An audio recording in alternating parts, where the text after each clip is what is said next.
خوش آمدید۔ چلیں آج تاریخ کی کچھ ایسی گہرائیوں میں اترتے ہیں جہاں عام طور پر نظر نہیں جاتی، ان کہانیوں کی طرف جو اکثر کتابوں کے حاشیوں میں دبی رہ جاتی ہیں۔ تو یہاں ایک سوال ذہن میں آتا ہے، کیا ایسا ہو سکتا ہے کہ جو تاریخ ہم جانتے ہیں، جو مشہور عمارتیں اور واقعات ہمیں یاد ہیں، وہ اصل کہانی کا صرف ایک چھوٹا سا حصہ ہوں، صرف اوپری سطح؟ اکثر ایسا ہی ہوتا ہے نا کہ جو کہانیاں بار بار سنائی جاتی ہیں ان کے شور میں کچھ دوسری اتنی ہی اہم داستانیں کہیں کھو جاتی ہیں، انکہی رہ جاتی ہیں۔ تو بس آج ہم اسی سفر پر نکل رہے ہیں، تاریخ کے ان چھپے ہوئے اوراق کو پلٹنے اور ماضی میں رہ جانے والے اشاروں کو ڈھونڈنے۔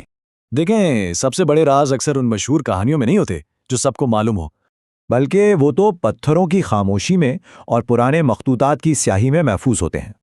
تو پھر شروعات کہاں سے کی جائے؟ چلیں سب سے پہلے ان ٹھوس ثبوتوں کو دیکھتے ہیں، وہ پتھر اور تحریریں جو ایک بالکل مختلف ماضی کی طرف اشارہ کر رہی ہیں۔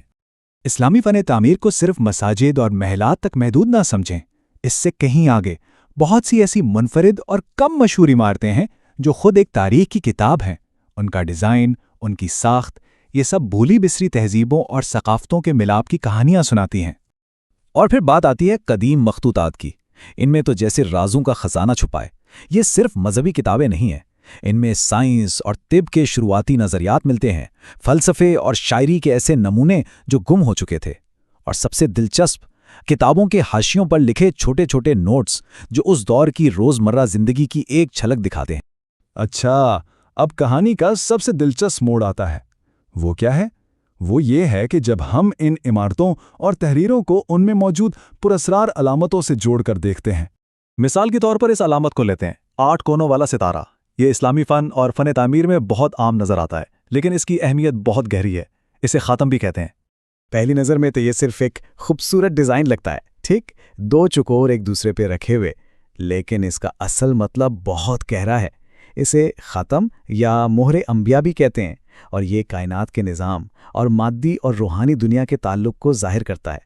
لیکن یہاں ایک اور راز ہے، یہ صرف سجاوٹ کے لیے نہیں تھا۔ بعض اوقات یہ ستارے ایک کوڈ کی طرح کام کرتے تھے، ایک ایسا کوڈ جو اس دور کے علم فلکیات کے پیچیدہ نقشوں کو ظاہر کرتا تھا، یا پھر یہ بتاتا تھا کہ کیسے مختلف تہذیبیں ایک جیسے فلسفیانہ خیالات رکھتی تھیں۔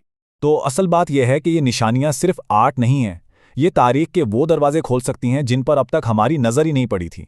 اس ٹائم لائن کو دیکھیں تو بات اور واضح ہو جاتی ہے۔ ہم سب جانتے ہیں کہ بغداد میں بیت الحکمت قائم ہوا یا پھر صلیبی جنگیں ہوئیں، یہ مشہور واقعات ہیں، لیکن اسی دور میں کچھ اور بھی ہو رہا تھا۔ بصرہ میں اخوان و صفا کی فلسفیانہ تحریک چل رہی تھی۔ اسپین کے شہر تلیتولا میں مسلمان، یہودی اور عیسائی مل کر سائنس پر کام کر رہے تھے۔ تو اس سے پتہ چلتا ہے کہ تاریخ سیدھی لکیر نہیں بلکہ ایک پیچیدہ جال ہے جہاں سب کچھ ایک دوسرے سے جڑا ہوا ہے۔ تو پھر ان تمام اشاروں، ان تمام سراغوں کو جوڑ کر کیا تصویر بنتی ہے؟ تاریخ کی جو کہانی ہم جانتے ہیں وہ کیسے بدل جاتی ہے؟ یہ ہمیں بتاتی ہے کہ تاریخ کوئی ایک سیدھی سادی کہانی نہیں بلکہ بہت زیادہ پیچیدہ ہے۔ یہ دکھاتی ہے کہ ثقافتوں اور علوم کا تبادلہ ہمیشہ سے ہوتا رہا ہے۔ یہ ان لوگوں کے کام کو سامنے لاتی ہے جنہیں بھلا دیا گیا تھا، اور سب سے بڑھ کر یہ ثابت کرتی ہے کہ تاریخ کوئی بند کتاب نہیں بلکہ ایک ایسا میدان ہے جہاں آج بھی نئی چیزیں دریافت ہو رہی ہیں۔ جیسا کہ ایک پرانی کہاوت ہے، سچائی کو تلاش کرنے کے لیے صرف صفحے کے مرکز کو نہیں بلکہ حاشیوں میں لکھے نوٹس کو بھی دیکھنا چاہیے۔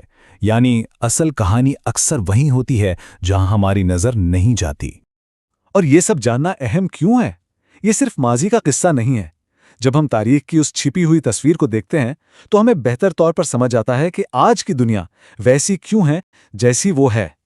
تو آخر میں ایک سوال، اگر اتنی کہانیاں تاریخ کے سایوں میں چھپی ہوئی مل سکتی ہیں تو سوچیں ابھی اور کتنے راز ہوں گے جو دریافت ہونے کا انتظار کر رہے ہیں۔